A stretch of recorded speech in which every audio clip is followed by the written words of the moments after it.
So in the film, there were situations or couples which I liked because what happened to them was very human and very possible and happening. First, there was Jamie and Aurelia because love is trying to understand each other even if you know that you're never going to be able to completely understand what the other one is thinking, that you're not going to be able to exactly see eye to eye with them forever, but always trying to be able to communicate as perfectly as you can. I like also David and Natalie's story because they were showing that love is not being ashamed of the other or trying or being ashamed of showing love, because in the first part you could see that they were still a little iffy and a little shy about showing their attraction to each other, but eventually you could see that they were struggling and choosing to be able to show the other people that how much they love each other.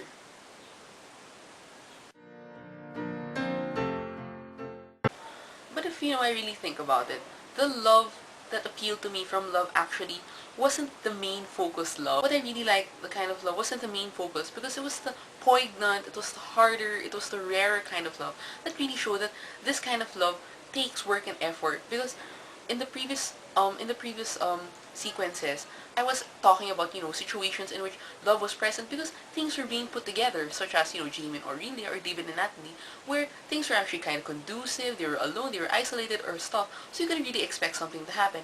But in the kind of love that really appealed to me, you could see how things were being driven apart, or that the situation wasn't good.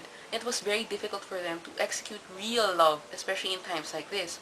So my first example is that love between Mark and Peter, given that obviously Juliet is Peter's wife and Mark has feelings for Juliet. Because in my opinion, um, even if Mark had already revealed his feelings for Juliet, you could see how Mark's love was so strong for Peter such that he didn't want to do anything to destroy their relationship, and that he was willing to transcend his infatuation or obsession with Juliet such that their marriage could be saved, and that his friendship with Peter would always be maintained, even though you could see that it was difficult for him. So in that significant scene in which he had to let go of Juliet, he said enough, enough now, because he knew that there was something actually greater, that was actually more important than what he was feeling at that moment for Juliet.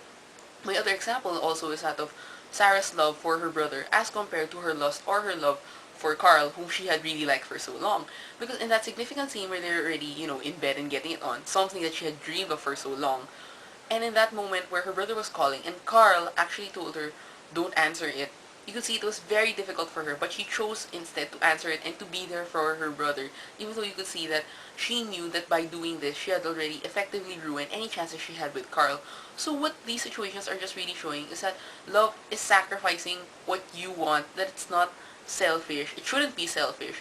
Because when you really love someone or you really want to express your love, it's going beyond what only you want. But thinking that there's a bigger situation and that there are other people who will be affected and that you care enough for these other people such that you don't think of just yourself anymore. My other example also is that of Karen's love for her children and eventually for Harry herself. Because love is choosing to forgive, and not only to forgive someone, but to keep loving someone even though you already know his faults and that he has directly done something to you, and what he has done to you is particularly painful and is something that might haunt you every day as you see him. But you can see that in her situation, her love for her children was actually great enough and greater than that of choosing to divorce or to leave Harry, such that she would continue to try to make the marriage work. That even if, you can't completely erase the past, what she can do is at least forgive and try to do her best as a mother and as a wife to keep loving and to keep the family together. So in these situations, I felt that even if love was more difficult to do, at least you could see that it was really the effort as compared to the first part where it was just really easy, because this really proved that love needs time and effort. So in summary, these latter examples were the kind of love that I liked more, because it's the kind of love that happens that is more realistic for me. I know it's cynical, but I think love can really happen even in situations that are more difficult, because I think that's what will really happen. So for me, you can see that this love is actually more important and more significant because it's not easy. Because if it were easy, it would probably be some of the other things that Scott Peck mentioned, such as, I don't know, dependency or self-sacrifice or what have you. But this is precisely what makes love valuable, that you have to fight and struggle and expend time and effort for it, which makes it the real kind of love. So in the movie, truth was actually given a two-dimensional side, such that it wasn't truth purely for what it really was, but that it actually stood for something else. One of these was that truth became a test of infidelity. Dan was asking Anna to confirm his suspicions that she had actually slept with Larry in order to get him to sign the divorce papers. The problem here is that it was actually a damned if you do, damned if you don't situation, because whether Anna would have told him the truth or not, Dan would have gotten mad at her either way. So instead of the truth, being liberating and being the best thing to do with this situation, you feel that somehow Anna was trapped into whether she told it or not.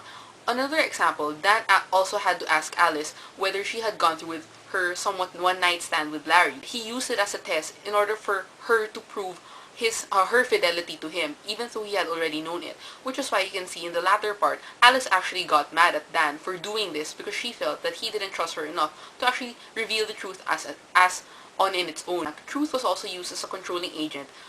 And by controlling, I mean it was used to possess or either to inflict harm on other people. Larry, when he finally got knowledge of Anna's affair with Dan, Larry was trying to pry all the details about their sexual affair or what had happened just a few moments before of what had actually gone on, and he was prying to all the little details, and he wanted Anna to tell him everything that had happened because you could see he was trying to gain a semblance of control over the things he really couldn't possess anymore. So even if you actually think about it, those details were actually a little irrelevant already to the action that was done, the act of infidelity. You could see he was still trying to get it. And even if you could see that Anna had revealed everything to him, Larry still condemned her for it instead of actually, I don't know, being thankful or being a little relieved that she was, honest enough to actually reveal everything to him. So you can see that those little details that he was able to get, he was trying to use them to grasp something that wasn't in his possession anymore. And another example of this was when Larry outwardly told Dan that he had slept with Alice in the latter part, their one night stand. And you can see that even though this could have been used as something as true or right and good, Larry deliberately used it to hurt Dan because he said that Dan didn't deserve it. We say that honesty is the best policy, but in these cases, it's actually difficult to believe that, especially when truth is given a more, a darker, more macabre side. Instead of, being liberating, enlightening, and actually unifying, truth becomes entrapping, confusing, and destroying to any relationships that might be unified because of the truth.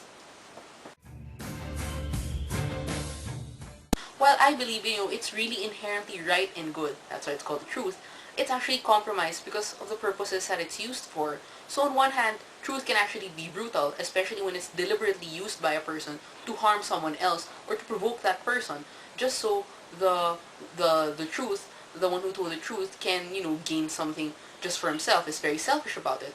But on the other side, you can still use the truth to set a person free, whether yourself or the one you're telling it to.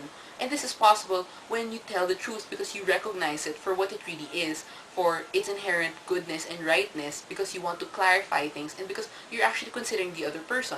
So, actually, when you ask me whether it's, honesty is the best policy in a romantic relationship, or whether you should always tell the truth about infidelity in a romantic relationship, I'm actually having a hard time giving a clear yes or no answer to that. When you commit to a romantic relationship, it immediately involves telling the truth about any act of infidelity, especially if you still love your partner. When you enter that commitment, it immediately entails that you have to be honest, obviously.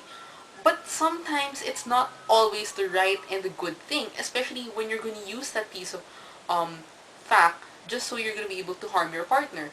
But it's also possible to tell the truth when you say it just because you want to, one, admit your fault if you're the wrongdoer, because you accept your weakness of what you had done, because you still value your partner enough to care, and because the commitment that you entered in is still as important to you. Well, in my opinion, the saying should go, it's better to keep silent than to deliberately harm a person. And I think that actually appeared in that movie when one of them said a line that went, I can't lie to you, but I can't tell you the truth either because I don't want to hurt you. I think that pretty much summarizes what I'm also trying to say.